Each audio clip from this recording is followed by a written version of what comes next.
Olá, sejam todos muito bem-vindos. Tem início agora mais um programa AbraTalks, programa uma iniciativa da AbraFiltros e também das revistas TAI e Meio Filtrante, que conta com o patrocínio do Grupo Supply Service e a divulgação da TV Filtros. Esse é o episódio número 12. Seja muito bem-vindo, você que nos assiste, você que nos escuta. Fica aqui o convite para que você navegue aqui pela TV Filtros, veja todo o conteúdo que mês a mês a gente tem publicado, convidando especialistas, profissionais de diversas áreas para debater diversos assuntos ligados ao contexto socioeconômico do Brasil e do mundo. E hoje a gente espera que você também goste, porque temos um convidado super especial aqui conosco para falar sobre indústria, negócios do amanhã, visão, inovação em pessoas, um tema especial, porque esse é um mês que comemoramos o Dia da Indústria. Então temos o prazer de receber o professor Dr. Gustavo Donato. Seja muito bem-vindo, professor. Muito obrigado, Adriano. Queria, em seu nome, agradecer a AbraFiltros, todos os associados, ao João Moura, nosso presidente, e também cumprimentar toda a audiência que nos acompanha aqui. Espero que o nosso papo seja muito rico. Eu tenho certeza que vai ser. Aliás, trago um abraço caloroso do nosso presidente, senhor João Moura, de toda a diretoria da AbraFiltros, viu? Professor Gustavo, que já participou e nos já acolheu diversas vezes aqui com a sua experiência, com o seu conhecimento. E hoje eu tenho certeza que não vai ser diferente, para falar de um tema que ele super domina. Aliás, se vocês quiserem voltar aqui na própria TV Filtros, o professor Gustavo nos deu uma palestra bem interessante, trazendo um pouquinho sobre um tema sobre o futuro, sobre o amanhã, tudo aquilo que nos espera. E eu acho que vale a pena. Hoje é um complemento disso também. E vamos lá, professor. Vamos lá. Para a gente começar, vamos falar um pouquinho da sua trajetória profissional. Como que essa parte de inovação, educação e a transformação dos negócios aconteceu para você? E conta um pouquinho para a gente. A trajetória, ela teve algumas mudanças, algumas guinadas que foram extremamente ricas, sabe, Adriano? Então, vou contar do começo para que a nossa audiência entenda o contexto.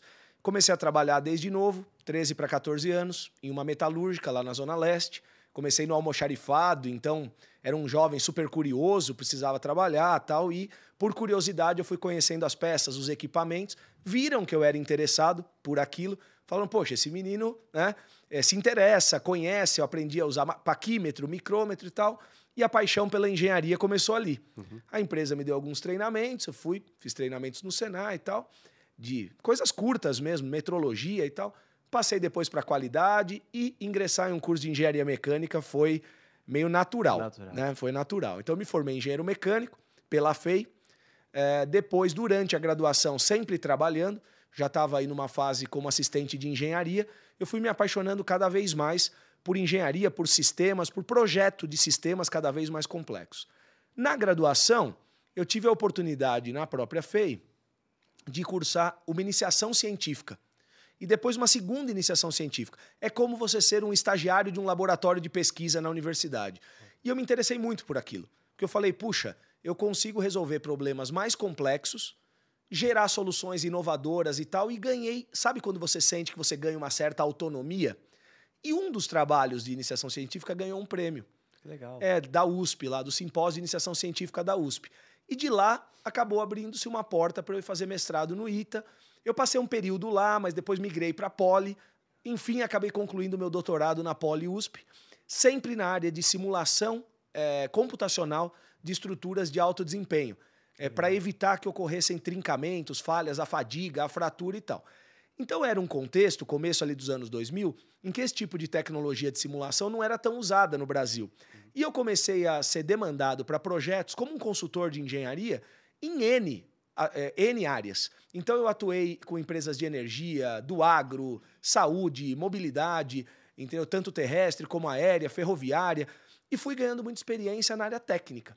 Só que eu vi que eu estava ficando uma pessoa muito técnica. Sim. Porque eu estava participando de projetos de grande porte e quando eu ia discutir os projetos, já estava apresentando para diretorias, vice-presidências, eles começavam a tratar do CAPEX, do OPEX, eu estava um pouco fora do circuito. Então eu senti a necessidade e fiz um MBA na GV, que eu adorei e mudou a minha vida na época, porque no MBA você amplia um pouco a visão. Sim. E aí acabei indo para o exterior depois fazer outras capacitações. Então, enfim, o que era uma carreira essencialmente técnica acabou guinando para uma carreira onde eu olhava a técnica, mas eu comecei a pensar estrategicamente os projetos. Em paralelo com isso, quando eu concluí meu doutorado, veio o convite da FEI para me tornar um docente lá. Então foram 17 anos aí atuando na FEI, até hoje eu permaneço, eu estou licenciado, estou em período de licença, 17 anos atuando na FEI. Então, em paralelo com toda a área de pesquisa, docência, eu fui fazendo minha formação executiva. Sim. Então eu fui para o exterior, principalmente no MIT, depois fui para Copenhague estudar desenho de futuros e foresight estratégico para planejamento de longo prazo e crescimento de companhias. Né? Exatamente. E muito interessante, me formei como conselheiro pela Fundação Dom Cabral há alguns anos, né, que eu passei a ajudar alguns conselhos, mas a minha trajetória foi principalmente de um professor e um pesquisador e um gestor acadêmico. Sim. Então, na FEI, eu tive todos os cargos aí que você pode imaginar, coordenador de curso, fui head de inovação no âmbito da reitoria, reitor por vários anos, né? Fiquei até janeiro agora como reitor. Então, hoje, eu estou na Fundação Dom Cabral como professor, ajudo eles também em alguns aspectos estratégicos lá da fundação e atuo em conselhos de organizações e de algumas grandes companhias. Então, isso é um pouquinho da minha trajetória, Sim. que mesclou muito de atuação técnica, hoje com uma visão muito mais focada a negócios, estratégia, crescimento, transformação, tecnologia.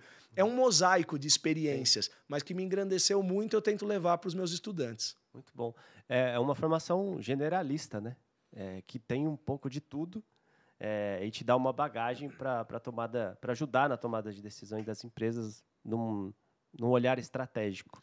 Acabou se configurando com uma ampla visão, né? Eu não vou dizer generalista, porque eu sou uma pessoa muito criteriosa. Sim. Então, nos assuntos que eu entro, eu acabo me aprofundando bastante. Se assemelha ao que o pessoal chama hoje de carreira em pente. Já ouviu falar? Não. Porque antigamente falava-se ou do especialista, que era o I, ou do generalista, que era o horizontal, né? Ou da carreira em T, Entendi. Onde você mesclava uma visão mais ampla com uma especialidade. Entendi. Hoje a gente fala de carreira em pente, como se fosse um pente mesmo. Você tem uma formação estruturante bem sólida, Legal. Que no meu caso eu atribuo à engenharia, certo? E toda a parte tecnológica. Sim. E você se aprofunda naquilo que você necessita on demand. Essa é a base do lifelong learning. Por exemplo, agora eu estou estudando alguns sistemas de aplicação de inteligência artificial a negócios. Então eu estou me aprofundando num assunto que eu estou vendo que tem impactado as organizações onde eu estou nos conselhos, onde eu estou fazendo a mentoria dos CEOs, dos executivos. Então, dependendo da necessidade, você vai se aprofundando, mas é isso. Legal. E até aproveitar esse gancho que o senhor deu, para a gente falar sobre transformação digital, inovação, como que, analisando o cenário econômico brasileiro, as indústrias, principalmente nesse tema que a gente vai abordar hoje aqui, como que você enxerga o papel da transformação digital, da inovação na indústria brasileira? Quais as urgências, os avanços necessários? Tá, e me chama de você, por favor. Tá Nada bom. De senhor, hein, Adriano? Pelo amor de Deus. Tá tudo bem. Mas olha, a indústria em uma nação, ela é o elemento central do desenvolvimento econômico. Eu reforço isso por quê? Porque indústria sempre esteve ligada à construção de produtos e soluções de alto valor agregado, geração de emprego de maior nível de renda, crescimento de PIB, de densidade tecnológica. Então, eu fico muito chateado, muitas vezes, de ver que a indústria já teve uma participação no PIB brasileiro bem mais pujante e vem tendo uma participação mais modesta ao longo das últimas décadas, né? Então, isso é uma coisa que a gente precisa reverter. E por que isso é crítico? Antes de entrar na sua resposta, né, respondendo a sua pergunta objetivamente. Quando a gente olha a balança comercial brasileira, tem uma coisa que me preocupa muito. A balança comercial brasileira é positiva, ela é superavitária, ou seja, a gente exporta mais do que importa. Só que a gente exporta basicamente commodities.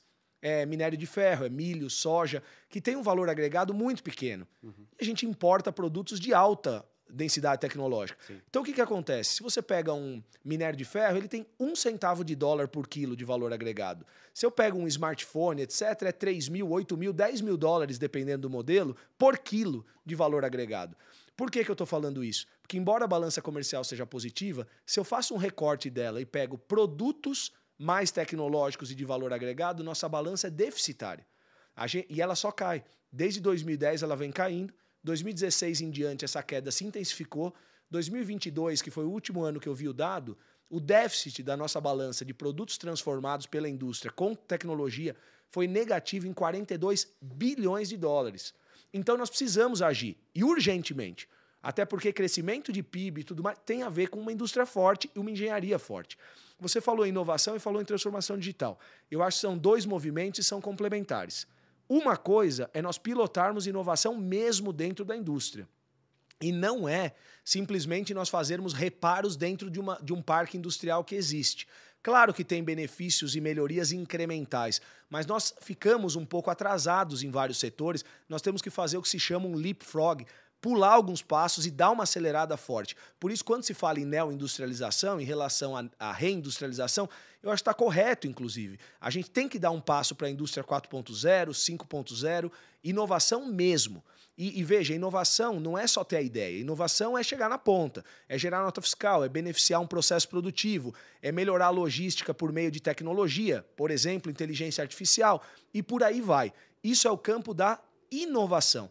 É claro que tecnologia é a base para isso, mas olhar bem uma visão de futuro, desenvolver os modelos de negócio, você tem que ter uma, digamos assim, uma engenharia sofisticada para fazer esse movimento. Está faltando no Brasil. Eu vejo lá fora muito mais visão de médio e longo prazo, planejamento e execução do que aqui.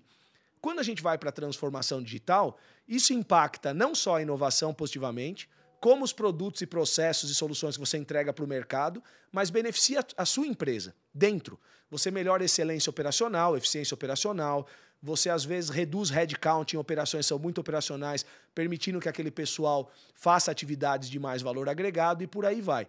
Qual é o problema da transformação digital? Transformação digital não é nada novo. Sim. A gente já está discutindo isso há muitos anos e já deveria ser, inclusive, página virada. O grande problema é que tem empresas que ainda não estão numa maturidade adequada nisso.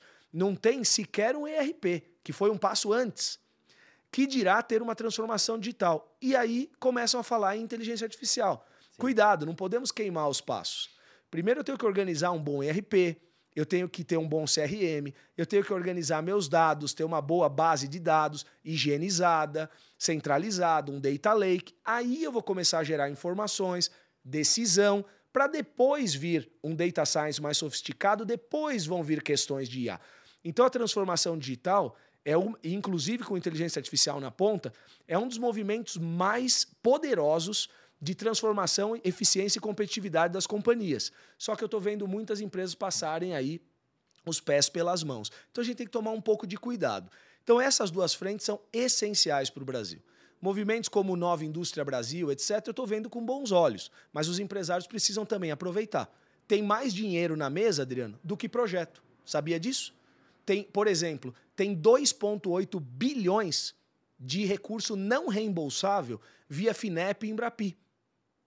Então, a gente tem como empresas que aplicar bons projetos, que tenham ICTs como copartícipes, que tenham estudantes de mestrado, doutorado, pós-doutorado, porque, inclusive, isso favorece a aprovar os projetos com mais facilidade, ter recursos para desenvolver pesquisa, agregar mais valor no país e, inclusive, reter gente boa aqui. Sim. Com isso, a gente beneficia as nossas margens de rentabilidade, por aí vai, né?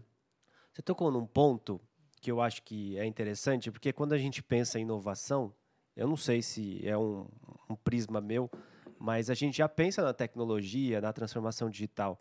E uma empresa ela pode inovar em diversas áreas, com diversas iniciativas. Existe um momento para isso, ou externo ou interno, que a empresa pode fazer essa virada? Que você comentou que algumas estão atrasadas, outras estão dando um passo muito na frente. Isso vai de quem enxergar? Você tocou um ponto interessante. Inovação não necessariamente é com base tecnológica. Sim, sim. Inovação é uma coisa que não pode parar. Mas ela não é só tecnologia ou só produto. A inovação pode ser a melhoria de um processo. Sim. E pode ser uma inovação mais incremental. Não precisa ser uma inovação disruptiva que vai completamente transformar o meu mercado ou criar um mercado inexistente. A gente não pode deixar de observar esses pequenos movimentos que vão melhorando processo, cultura, que vão melhorando margem, vão melhorando eficiência. Então, a primeira compreensão que nós temos que ter é isso. Inovação pode ser a incremental, pode ser a radical, Sim. pode ser disruptiva. Olhe para as três. Muitas vezes tem coisa que se aplica mais em curto prazo, médio prazo, outras mais de longo prazo, novos mercados. Tem que fazer. E ela pode ser uma inovação em produto, em processo, em modelo de negócio. Talvez sua empresa tenha um grande skill produtivo, mas você pode estar deixando dinheiro na mesa e perdendo alguma oportunidade em um novo modelo de negócio para entrar em alguma cadeia que você não está enxergando. E veja, Adriano, 8 das 10 maiores empresas... Não, acho que era isso mesmo. 8 das 10 ou 8 das 12 maiores empresas do mundo hoje não existiam há 15 anos. Olha. Exato. Por quê? Porque o grau de inovação e a velocidade desses novos modelos de negócio, mercados, etc., é estonteante. E quando vem as big techs com tanta tecnologia e acabam destruindo alguns mercados, criando mercados novos, o paradigma é quebrado. Então, qualquer indústria se insere em cadeias de valor que estão sendo disruptadas. Então, a gente tem que olhar essa nova dinâmica sempre pela lente da inovação. Sobre o timing, né? Não existe timing para você começar. Sim. É o sempre. Uhum. Mas tem uma pesquisa da Confederação Nacional da Indústria que me preocupa muito. É uma pesquisa de uns 2 ou 3 anos, onde eles mapearam a maturidade da indústria brasileira quanto à indústria 4.0. E era muito alarmante, porque menos de 5% das empresas, naquele momento, tinham, de fato, aderido e implantado a indústria 4.0 em alto nível. Sim. E o pior de tudo, não mais do que 25% das indústrias brasileiras tinham potencial para aderir. Ou seja, eu tenho aqui um backlog de uns 75% a 80% das indústrias brasileiras que precisam fazer uma lição de casa, por isso que eu citei, que elas estão atrasadas. Elas têm que fazer uma lição de casa de primeiro tentar reverter o quadro de atraso, certo? E colocar o seu parque fabril em cadeias mais modernas para aderir a uma indústria 4.0, 5.0 e ter competitividade não só nacional como internacional, tá certo? Então, essa é mais ou menos a perspectiva. E áreas como o próprio ABC Paulista, que tiveram um movimento de desindustrialização, tem urgência em reverter isso. É fato que estão entrando em novas cadeias, estão crescendo os serviços, mas precisam entrar nessas cadeias de valor dessa nova economia. Tá? Depois eu posso comentar um pouquinho mais sobre isso. Não, mas eu acho legal, e até se o senhor quiser, se você quiser compartilhar, tem um lance que eu acho que deve ser importante também, que é o movimento do Brasil Digital para Todos, que o senhor faz parte. O senhor faz parte? Eu vou falar senhor de novo. Senhor, porque eu fiz meu transplante capilar, estou mais velhinho aqui, sem cabelo, né? Fake, viu, pessoal? Policiar. Mas sou eu mesmo, viu? Eu vou me policiar. Que o movimento ele traz um compartilhar de experiências, de cases, que talvez possa até motivar esse que nesse momento é o mínimo, né? Você falou que 5% das empresas tem alguma coisa de transformação digital implementada. Talvez o movimento seja, se você quiser falar até do movimento enquanto conselheiro, né? Posso comentar. Na realidade, eu presido hoje o conselho de administração deles, né? Do Instituto Brasil Digital, o conselho deliberativo. Na realidade, o que eu comentei sobre esse 4, 5%, naquela época, era das empresas que tinham implantado a indústria 4.0 num conceito mais completo mesmo, né? Claro que tem empresas em diferentes estágios de maturidade da transformação digital. O que o Instituto Brasil Digital faz? Ele tem como missão, ele é sem fins lucrativos, todos nós somos voluntários lá, né? Ele compartilha cases de sucesso de transformação digital de empresas que, usando tecnologia, criaram boas práticas e ganharam competitividade, se tornaram mais protagonistas. Sim. E, além de compartilhar esses cases para ajudar todos os setores da economia, nós ajudamos, via Instituto, a construção de políticas públicas. Veja, nós somos totalmente apartidários, não tem nada de política no Instituto. Sim. Mas nós ajudamos, por exemplo, o Movimento Brasil Competitivo, desde o início, na criação da E-Digital, que é a Estratégia de Transformação Digital Brasileira. Colaboramos a acompanhar o acompanhamento da implementação dela. Ajudamos a EBIA, que é a Estratégia Brasileira de Inteligência Artificial, a Pro-IoT, que é de Internet das Coisas. E agora, alguns conselheiros nós temos um movimento muito forte para ajudar a criação da Estratégia Brasileira de Capacitação e Educação Digital, EBECD. Essa estratégia é chave para nós letrarmos toda a nossa juventude, os nossos profissionais, nas tecnologias digitais que pautam essa nova economia. E veja, porque isso aqui é chave, Adriano. Veja, nessa nova realidade nossa totalmente digital, alguns países que fazem visionings muito mais para frente, já enxergaram um problema que o Brasil está vivendo e vai viver mais. Singapura, veja, Singapura é a número 1 no PISA, em educação básica, para você ver como é um país que cuida da educação. Número 1, eles identificaram que, fruto da transformação tecnológica, os profissionais com mais de 40 anos daquele país não são mais empregáveis. Não são mais empregáveis numa economia competitiva, que agregue valor, numa indústria moderna, num serviço moderno.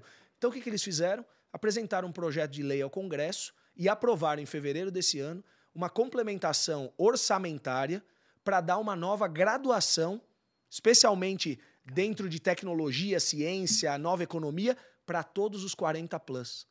E, com esse recurso também, cuidar do lifelong learning desse pessoal. Não é só pelo fato que eles teriam pessoas que não são empregáveis.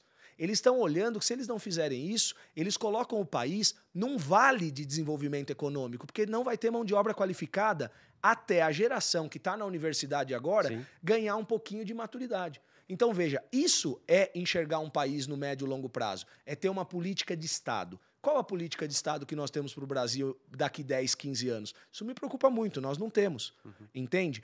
E, por outro lado, nós temos uma coisa no Brasil que nós não observamos às vezes, 2 pontos, que são, nós perdemos o bônus demográfico, que era ter mais jovens do que pessoas com mais idade. Hoje a nossa pirâmide populacional se inverteu. Nós temos menos jovem do que pessoas ali na faixa dos 40 anos. Então a gente não pode contar com o bônus demográfico, nós temos que ganhar em competitividade e produtividade, porque nós não temos mais jovem como população economicamente ativa em quantidade para fazer frente ao envelhecimento da nossa população. Esse é um ponto aí extremamente, digamos assim, chave, né?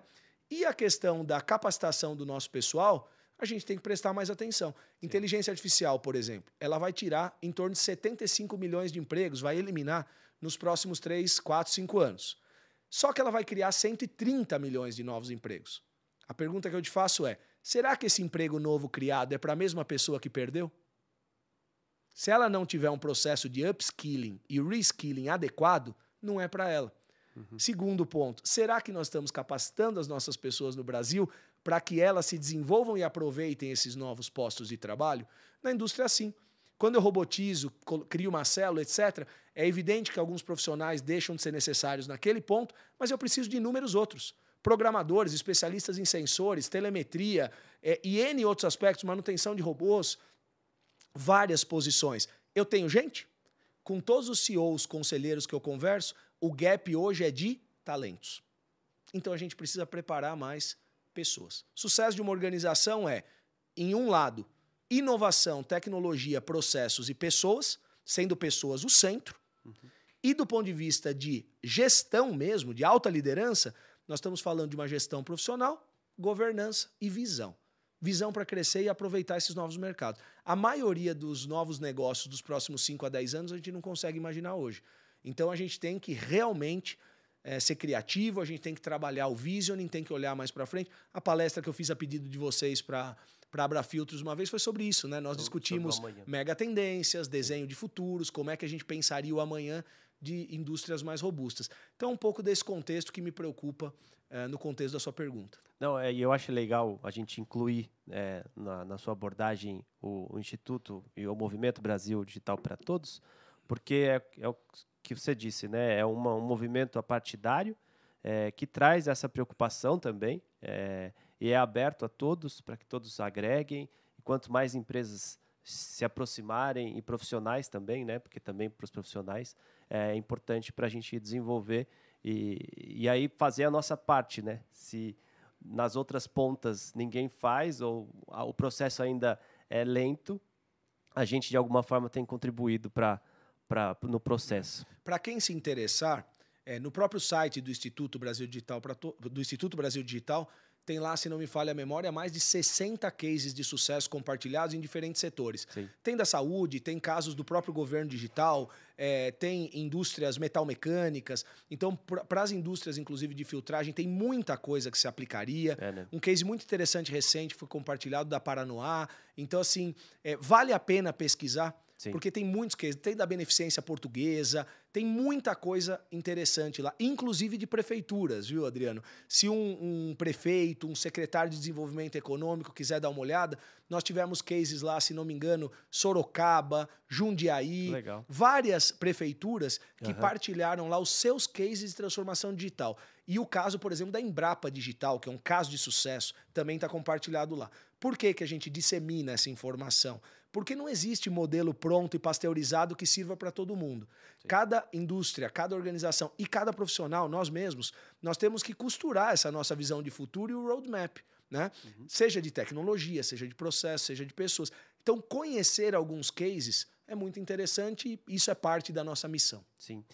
E muito se fala da inteligência artificial, mas você vê outros tipos de tecnologias também sendo mais emergentes e também nos desafiando? Por que que a gente fala tanto de inteligência artificial, né? Isso. É porque está na moda, mas também porque ela tem um potencial realmente gigantesco. A inteligência artificial, nas suas mais variadas vertentes, ela é a tecnologia com maior potencial de transformação da nossa sociedade, Adriano, depois da Revolução Industrial. Eu não tenho dúvida disso. Mas, ao mesmo tempo, para quem conhece aqueles ciclos de hype, né, vocês já devem ter visto, a IA está no topo do hype. Hype é uma espécie de uma moda, né? Um top trend. Ela está no topo. Sim. Um tempo atrás nós tivemos o metaverso, num hype muito forte. Tanto é que o Mark Zuckerberg mudou o nome do Facebook para Meta. Só que agora ele já está reposicionado para tratar IA, computação espacial, está reconectando e repensando as coisas. Bom, então, dito isso, que inteligência artificial está num hype, então tome cuidado com excessos, né? Eu volto um pouquinho, aterrizo a lógica e respondo a tua pergunta da seguinte forma. IA não é nova. Ela é de 1950, o início das pesquisas em inteligência artificial. E ela foi evoluindo. Por exemplo, a IBM já tinha no Watson, em 2015, nos serviços financeiros, tudo mais, inteligência artificial. A gente já tinha IA no nosso celular há muito tempo, com o Waze, com o Uber, com o Spotify recomendando música para nós, com Netflix e por aí vai. Tudo isso é IA. Por que que a IA ganhou um caráter totalmente diferente depois da vinda do ChatGPT? Porque ela veio para a mão do usuário final com muita simplicidade e com uma interação homem-máquina que é direta. Eu escrevo um prompt e ele me responde. É incrível. Eu falo uma voz e ele me responde. É incrível. Isso foi parte das pesquisas ali a partir mais ou menos 2016, 2017, quando cresceram muito o que a gente chama de algoritmos transformers. E isso foi o que permitiu os large language models e tal. Mas assim, inteligência artificial é um mundo. Ela conecta estatística com a neurociência. A gente tenta reproduzir na inteligência artificial o comportamento do cérebro humano. Um recorte dentro da inteligência artificial é o machine learning. É quando eu tento fazer o aprendizado de máquina. E um recorte dentro do machine learning é o deep learning. Lá dentro eu vou ter as redes neurais e um dos exemplos é o ChatGPT. São os Large Language Models. Então, assim, a IA tem toda essa complexidade. Mas eu vou voltar num ponto que eu já chamei a atenção. Eu devo começar por ela? Muitas vezes não.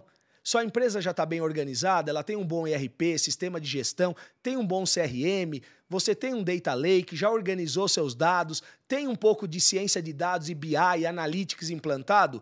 Maravilha. Talvez seja o momento de você dar esse passo mais contundente. Poxa, não tenho nada disso. Então isso é prioridade.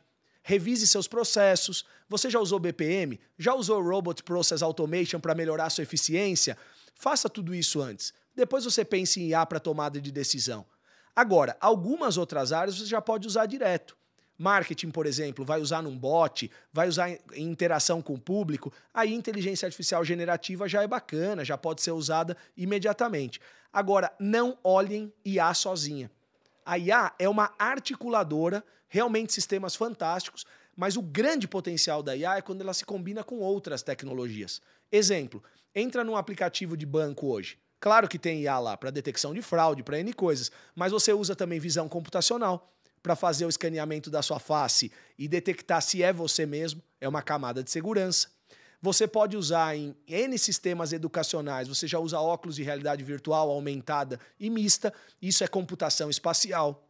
Robótica inteligente, tanto industrial como de carro autônomo. Usa IA? Usa IA, mas depende de muitas outras coisas. Sensores a laser, como os lidares, depende de sensoriamento de tudo que é natureza, materiais avançados, robótica, né?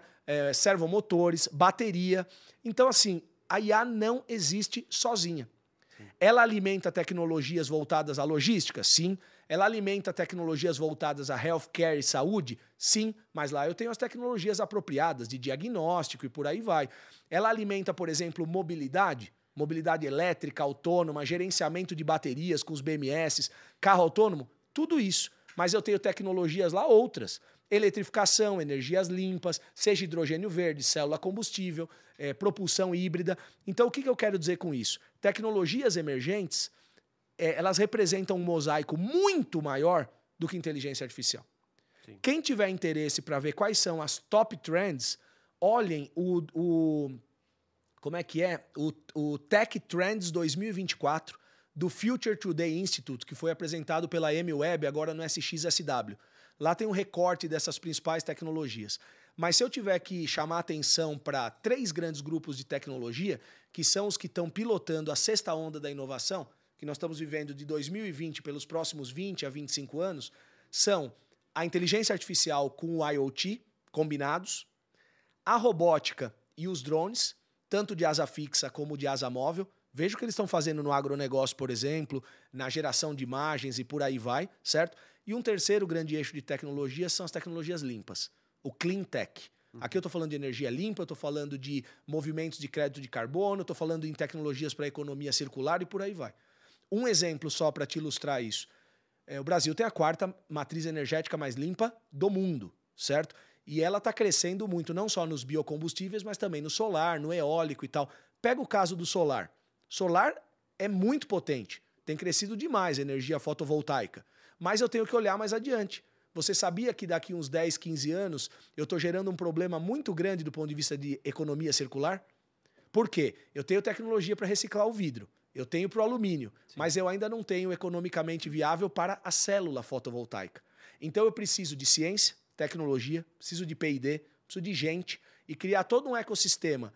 Quando esses painéis forem atingindo sua vida útil, para eu conseguir recuperar isso dentro de uma economia circular, reduzir o footprint de carbono aí, reaproveitar isso e gerar materiais novos. Eu vou estar, inclusive, prestando um serviço ambiental, vamos chamar assim, tá certo? Isso entra até na lógica da nova economia de carbono. Então, eu discuti vários pontos aqui para você entender que as coisas são correlatas. Sim. Até no agronegócio. Se um produtor rural hoje usa menos fertilizante e defensivo, certo? Ou seja, ataca menos o solo, mantém floresta em pé, as duas coisas combinadas, se medidas, capturam ou emitem menos carbono ou coisa que o valha, ele pode transformar isso em crédito de carbono, tokenizar isso de maneira devida com tokens fungíveis, certificados e comercializar em bolsa. Ou seja, ele torna isso um ativo financeiro que entra para o business model dele.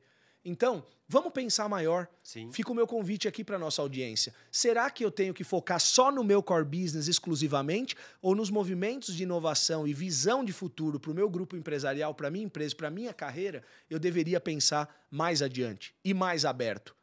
Nós não temos essa cultura no Brasil. Precisamos ter. Então, é sobre isso que eu sempre batalho. E parte de quem isso, professor? É da academia, essa capacitação? Você falou de talento. Qual é essa intersecção para a gente gerar pesquisa, desenvolvimento, ciência? E qual é a relação com a indústria? Tá, entendi. Isso parte de grandes lideranças. Sim. Grandes lideranças podem ser governamentais ou podem ser empresariais. Vou te dar um exemplo concreto, Adriano. Olha o que aconteceu com John Kennedy nos Estados Unidos. Quando ele assumiu, ele virou e falou o seguinte: em 9 anos, colocaremos um homem na Lua. Ele falou isso, década de 60 do século passado. O que ele estava fazendo com isso? Um devaneio de colocar um astronauta na Lua? Era um desejo dele? Não era. O que ele vislumbrou? Se eu colocar uma meta como essa, eu vou criar uma visão de futuro tão positiva para o meu país e eu vou engajar todas as cadeias produtivas, pesquisa, universidades, etc., que se eu conseguir uma tarefa como essa, eu vou ter girado a engrenagem de todo um ecossistema que vai colocar os Estados Unidos como grande potência mundial. E é o que aconteceu. Ele injetou muito dinheiro nesse sonho americano de levar o homem à Lua. Claro que a gente estava vivendo um movimento de grande competição, né, com ex-União Soviética e tal, mas você veja o que eles fizeram. Eles não só colocaram o homem na Lua dentro daquela década, como eles consolidaram um sistema de ciência e tecnologia no país sem precedentes, fortaleceram as universidades, fortaleceram a NASA e toda a área de pesquisa aeroespacial, satélites, micro-ondas que nós temos em casa foi desenvolvido pelo programa espacial, entre N outras tecnologias, e se tornaram a grande potência mundial do século XX. Agora, eles estão fazendo algo similar, que é o projeto Artemis, além dos atos de inovação e também de investimento em semicondutores. Então são políticas públicas norteadoras de grandes missões que transformam a economia porque você induz, alinha os vetores para um objetivo comum. Sim. Então aqui, se a gente olha a nova Indústria Brasil, a política de neoindustrialização, nós temos 6 missões lá. Tá? Só que isso deveria ser puxado com mais garra. Colocando, olha, nós temos que nos unir nesse sentido. Coloca a indústria junto, vamos fomentar, vamos pôr dinheiro nisso, vamos organizar o ecossistema do que a gente chama de quádrupla hélice. Mas é assim, não vai acontecer se nós não tivermos isso partindo das grandes lideranças por meio de visões de médio e longo prazo bem estruturadas que se transformem em estratégia e um plano bem colocado. Você vê esse quadro montado? Sim. Então, a gente não vê acontecendo. Seria o desejo. Perde a força, né? Teria que partir das lideranças. Por quê? Porque aí cada um começa a acionar o seu vetor para um lado, né? E aí a resultante acaba sendo ficar no mesmo lugar, que é uma coisa que tem caracterizado nossos voos de galinha ao longo das últimas décadas, e a gente tem que tomar um cuidado muito grande com isso, né? Sim. O Brasil é um dos países de maior potencial que nós temos hoje. Ele vai ter o hidrogênio verde mais barato do mundo por sua matriz energética. A maior quantidade de créditos de carbono de um país isolado, pelo menos ao que entendemos até o momento. Ou seja, temos recursos naturais abundantes, pessoas altamente criativas, um sistema de educação, tecnologia e tudo mais que tem seus problemas, mas, se bem conduzido, poderia formar melhor e mais. Por que a gente não está caminhando nesse sentido, né? Sim. Então, é a provocação que a gente tem que se fazer, né? E quando a gente olha para esse cenário, a gente imagina... eu bato de novo na tecla do lance do talento, que precisa ser lapidado para enfrentar tudo isso. Como que você enxerga o profissional do futuro? Que competências, parte de quem é essa capacitação? É papel da universidade fazer com que ele se molde ao que a gente tem de cenário? Tá. Bom, eu vou falar primeiro do que eu acho que a universidade deveria fazer junto com as empresas. Depois eu falo do profissional do futuro. Beleza. Eu acho que existe um distanciamento muito pouco saudável, muito não saudável, entre universidade e empresa no país.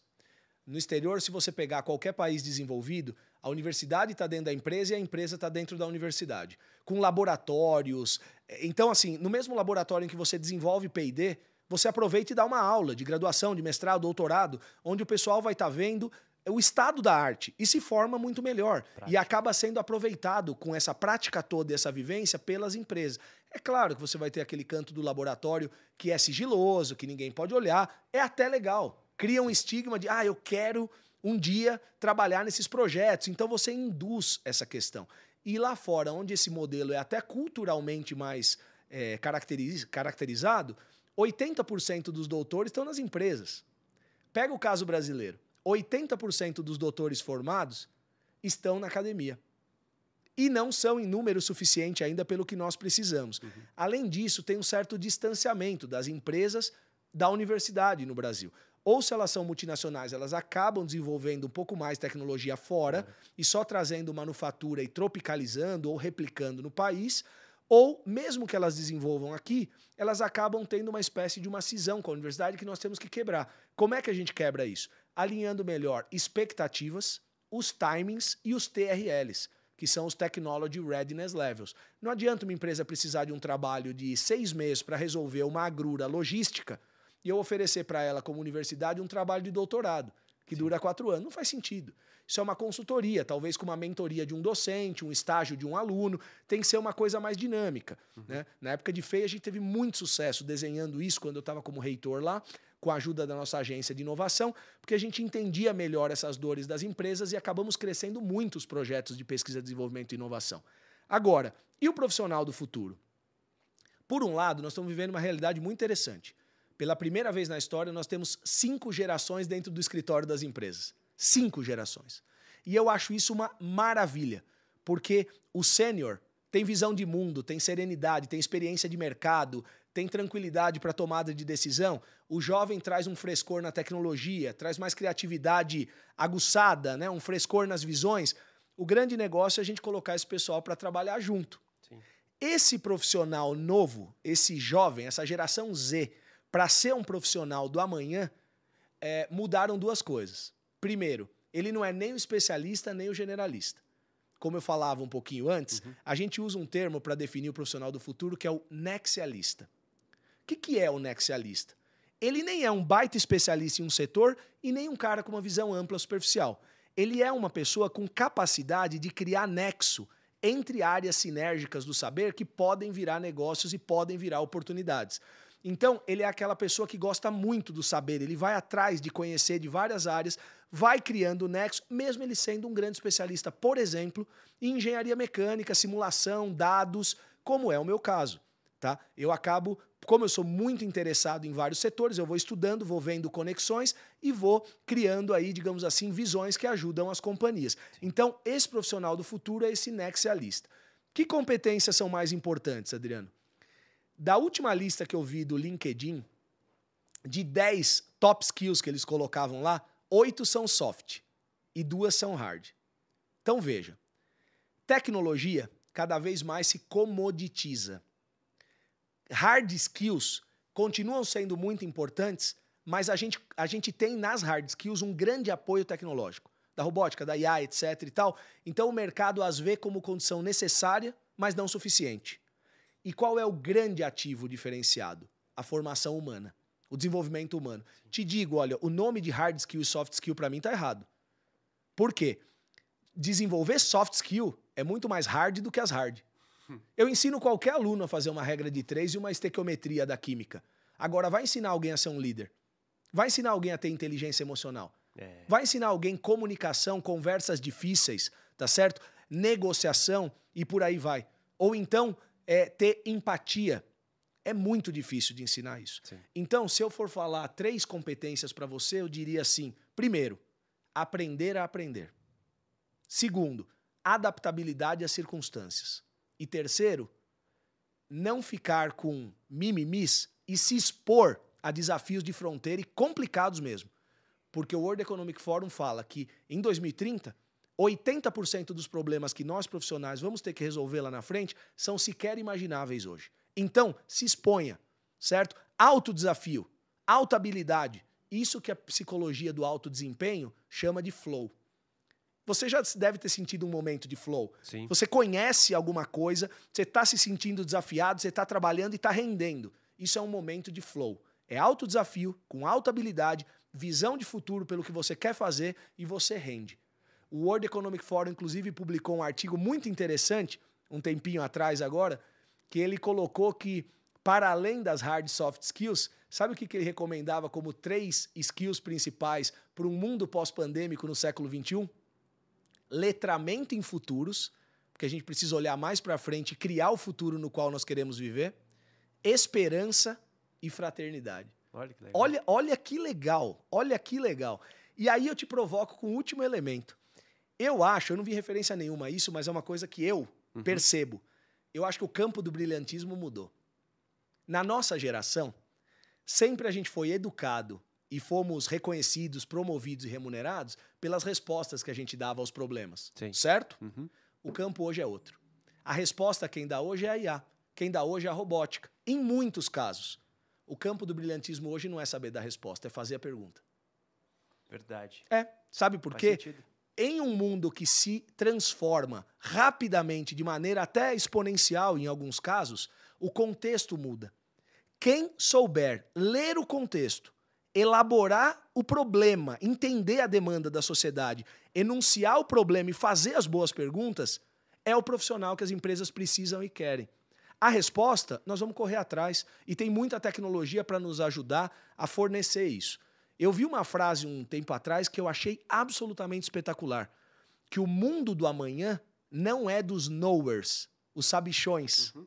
É dos learners. É dos aprendizes eternos. Poxa, Gustavo, por que isso? Seguinte, o knower, o que se acha um sabichão, ele pode ser um conhecedor de tudo que existe. Ele está muito bem equipado para um mundo que não existe mais em 2 dias. Vai parar ali, né? Vai parar ali. Agora, o learner é aquela pessoa que continua aprendendo sempre e adaptável, como eu comentei agora há pouco das competências. Então, assim, me alonguei um pouquinho, mas é que essa é a grande lição. Então, eu provoco até você, Adriano, onde você quer estar em 5 anos, 10 anos e 15? Se você tem essa visão de futuro e ela coloca brilho nos seus olhos, traga a ela valor presente. O que você está fazendo hoje para chegar lá? Que curso você está fazendo? Que imersão você está fazendo? E mais importante, qual foi a última vez que você se permitiu olhar para dentro de você mesmo, na natureza, curtindo, ou com a sua família, que você olhou para o seu mais íntimo e falou assim, que lugar único eu vou ocupar em 5 ou 10 anos e que eu vou me sentir honrado disso? Será que eu estou fazendo isso e criando minha visão de futuro, ou será que eu estou em modo operacional? Entendeu? Eu emocionei aqui agora. Ué, mas é isso. Você, para desenhar o seu futuro em 10 ou 15 anos, você tem que pensar assim, o que eu quero fazer para impactar o nosso mundo, que eu conte para o meu filho e ele se sinta orgulhoso de mim? Se você achar isso, Adriano, e trouxer valor presente, acredite em mim, você vai ser o cara mais dedicado para construir. E ninguém te segura. Porque você vai estar muito à frente da onda da transformação, enquanto os outros vão estar no turbilhão dela, vão estar sendo arrastados. É isso que eu falo, que a gente tem que parar de tentar prever. A gente tem que construir o futuro que a gente quer viver no amanhã e levar o nosso jovem junto, levar nossas universidades, levar nossas empresas. Empresas que pensam assim, certo? São as grandes protagonistas. As outras vão sofrer na esteira dos acontecimentos. Quem pensa desse jeito tem futuro. Quem não pensa, Adriano, tem destino. Emocionei de verdade. Não, eu fico feliz. Se ajudar nas reflexões, eu fico feliz. Muito bom, muito bom.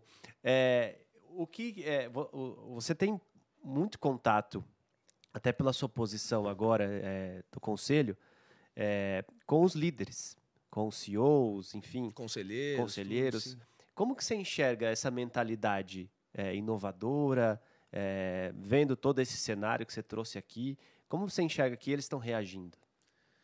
Olha, quem já foi um CEO ou é um CEO, assim como eu fui um reitor, que é o análogo a um CEO e hoje presido um conselho, são posições muito solitárias, sabe, Adriano? Em que você sente pressões, você tem pressões de muitos lados e você precisa se aconselhar e tal. Eu sinto os empresários, os acionistas, os CEOs, os conselheiros, sofrendo uma pressão muito grande dessa transformação tecnológica, e que muitas vezes eles não estão conseguindo lidar, navegar direito nesse contexto.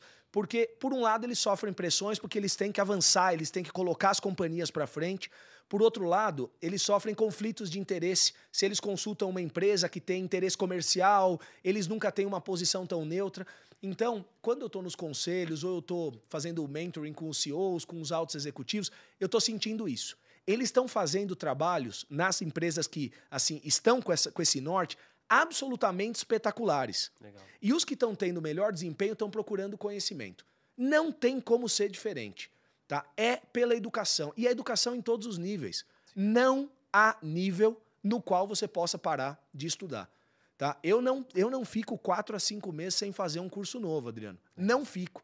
Assim como eu tenho visto CEOs de alta performance se capacitando tanto em cursos de negócios, indo para fora, fazendo um programa de gestão avançada, ou conselheiros fazendo seus programas de desenvolvimento de conselheiros e também indo ver perspectivas europeias, americanas, como desenvolver futuros e também cuidando da máquina, cuidando de corpo e mente. Sim. Um CEO amigão meu mandou uma foto, esse final de semana estava fazendo uma imersão na natureza em Campos do Jordão, certo? Que era muito mais existencial do que técnica e de negócio. Mas isso chama-se equilíbrio. Então, eu recomendo a todos os altos executivos, a todas as lideranças, sejam eles diretores, C-level, CEOs, conselheiros, busquem conhecimento. E para pilotar bem as empresas, se cerquem de pessoas melhores que você. Eu sempre usei essa máxima. No meu time, eu sempre quis ter pessoas mais potentes do que eu. em que eu fosse o maestro e tentasse articular aquilo, mas que as potências delas não só me fizessem aprender, como levassem a nossa organização adiante. E é assim que eu tenho sempre pautado a minha vida. Mas educação, conhecimento e busque pessoas neutras que vão te falar a verdade. Exatamente. Um líder tem que ouvir não.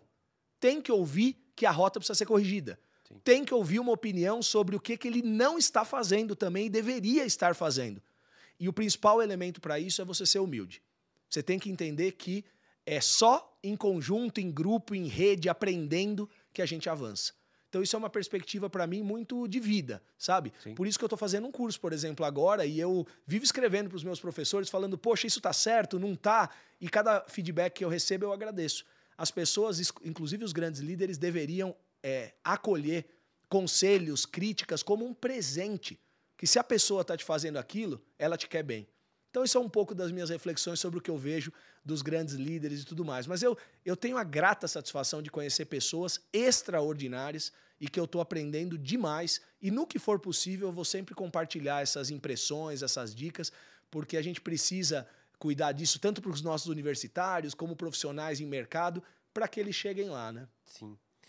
Professor, falamos, acho que de tudo aqui, e principalmente levamos ao pé da letra o nosso tema. Falamos de negócios, de pessoa, de visão, de indústria. E aí eu queria saber, a gente falou desse 5, 10, 15 anos, como você enxerga o nosso futuro? Nosso futuro como país, você diz? Como país, em todos esses eixos que a gente navegou aqui, a educação, a transformação digital, a inovação, como que você enxerga? Se quiser pegar só um período, enfim, analise da forma que quiser. Essa é uma pergunta de 5 milhões de dólares, Sim. Né, Adriano? Não é de 1 milhão, né? Mas assim, vamos pensar globalmente, tá? Sim. Quando a gente olha as grandes tendências globais, a gente está num momento muito difícil, viu, Adriano? Porque olha só, uma das mega tendências é o crescimento populacional até 2050. Nós temos 8 bilhões de pessoas.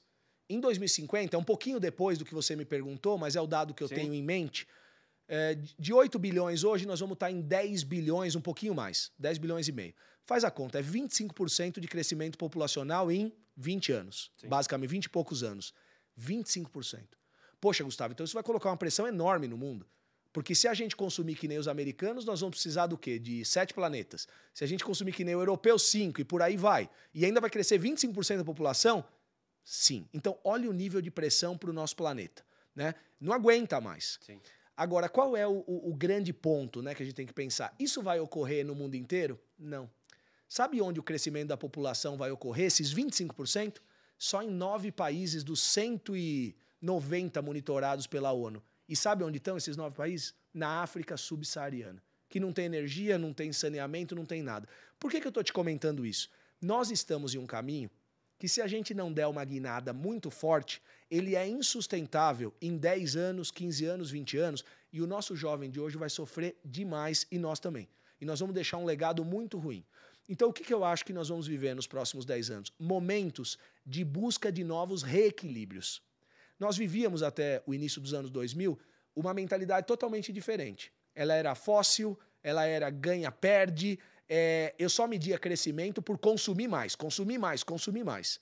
Quem tem essa mentalidade já não consegue viver mais hoje, que é muito mais colaborativo, energia limpa, verde, ganha-ganha, né? É tudo mais nessa lógica e com o bem-estar e o propósito muito mais para cima. Então, eu acho que nós estamos vivendo um choque de mentalidades. E nós vamos sofrer ainda alguns anos nessa próxima década para que quem ainda tem essa mentalidade de uma era A, vamos chamar assim, migre para uma mentalidade de era B. Enquanto esse processo estiver ocorrendo, muitos negócios vão realmente quebrar, muitas lideranças vão tendo que ser alteradas, elas vão ter que ter uma mentalidade adaptada, e eu acho que em 10 anos nós vamos ter um cenário melhor. Porque a tecnologia, embora tenha os catastrofistas por aí, a tecnologia traz para a gente abundância em alguns aspectos. Se a gente explorar isso bem e navegar esse transiente, nós vamos ter um bom resultado em 10 anos como planeta. Vou te dar um exemplo. Em 2014, os Estados Unidos estimou que para chegar na energia solar a um custo de $50 por megawatt, acho que era isso, $50 por megawatt, levaria 36 anos. Seria em 2050. Ao invés de 36, nós atingimos isso em 6 anos. Olha o que a tecnologia, com boas lideranças e pessoas, e pesquisa e ciência, pode fazer. Nós estamos numa era, Adriano, olha a SpaceX, que foguete dá ré, certo? Então até o dito popular nós já descaracterizamos. Se a gente usar bem tecnologia, respeitar a sustentabilidade e centralizar no que é o importante, que é pessoas, nós vamos ter um futuro auspicioso. Eu acho que nós ainda temos alguns anos de turbulências por causa dessas dicotomias de visões. Mas para 10 anos, eu sou um otimista. Eu recomendaria que todos lessem um livro bem interessante que se chama A New Reality, Human Evolution for a Sustainable Future. É a busca dos novos equilíbrios que eu espero que nós tenhamos sucesso em atingir daqui a uns 10, daqui a 15 anos. Educação no Brasil é a base. Ela é o elemento que mais precisa de uma reengenharia completa, porque não é falta de recurso. Nós somos, se não me falha a memória, o 9º maior investidor global per capita em educação, mas não chega na ponta. Não. Falta gestão, falta governança, falta capacitação dos nossos líderes educacionais, desde a primeira infância até todos os outros níveis, para a gente beneficiar a nossa população. Então é assim, para fechar, um pé no sonho, que é essa visão macro, global, planeta, sustentável e inovadora, e um pé no chão, que é a gente melhorar a educação brasileira, melhorar a formação dos nossos líderes, os negócios, retomar a competitividade e agregar mais valor aqui. Vamos parar de entregar commodity para fora e comprar produto tecnológico que vale ouro. Vamos valorizar mais o nosso povo, né? Vamos melhorar a qualidade de vida do pessoal aqui e o bem-estar aqui. Então isso é um pouquinho do que eu espero. Aventuras, mas coisas muito boas daqui a 10 anos, se tudo der certo, e há de dar. Estaremos lá. Estaremos lá. Professor, sensacional. Ficaria aqui a tarde toda, porque é muito bom te ouvir. Se você não se mexeu, não refletiu sobre isso, aperta o play quando acabar, porque vale a pena. Muito obrigado pelo seu tempo. Eu sei que sua agenda é atribuladíssima e você trouxe esse tanto de conhecimento para a gente. Eu tô aqui, eu acho que eu nem durmo essa noite. Tô aqui assim, ó. Fala, meu Deus do céu. Espero ter lhe entrevistado à altura também, porque é um desafio. Você é muito inteligente, você tem uma capacidade de análise surreal. Então, parabéns pelo todo o seu empenho, pela sua trajetória profissional também. Adriano, a alegria de um educador é tirar, no seu caso, um amigo da zona de conforto e de mínima energia. Sim. Que Deus abençoe sua trajetória, tanto profissional como pessoal, e de todos aqueles que nos acompanham, que eu continuo militando aí para melhorar o nosso país pela educação e pelos negócios de alto impacto. E faz muito bem. Agora olha para aquela câmera ali e fala como te encontrar. Sei que você está no LinkedIn, certo? Eu uso prioritariamente o LinkedIn, então todo mundo que quiser falar comigo, sinta-se à vontade, vai ser um prazer colaborar. Se vocês procurarem Gustavo Donato, é o nome que aparece lá no LinkedIn. Estamos sempre à disposição, assim como o Instituto Brasil Digital, assim como a Fundação Dom Cabral. Contem conosco, estamos aí abertos para colaborar com todo mundo. Muito obrigado, professor. Em nome do nosso presidente executivo, João Moura, as portas vão estar sempre abertas para você. Muito obrigado, um abraço a todos. Valeu. Esse foi o nosso episódio número 12. Se você curtiu, dê o seu joinha, compartilhe os nossos conteúdos nas redes sociais e a gente te espera por aqui na TV Filtros para o próximo episódio. Até lá. Tchau, tchau.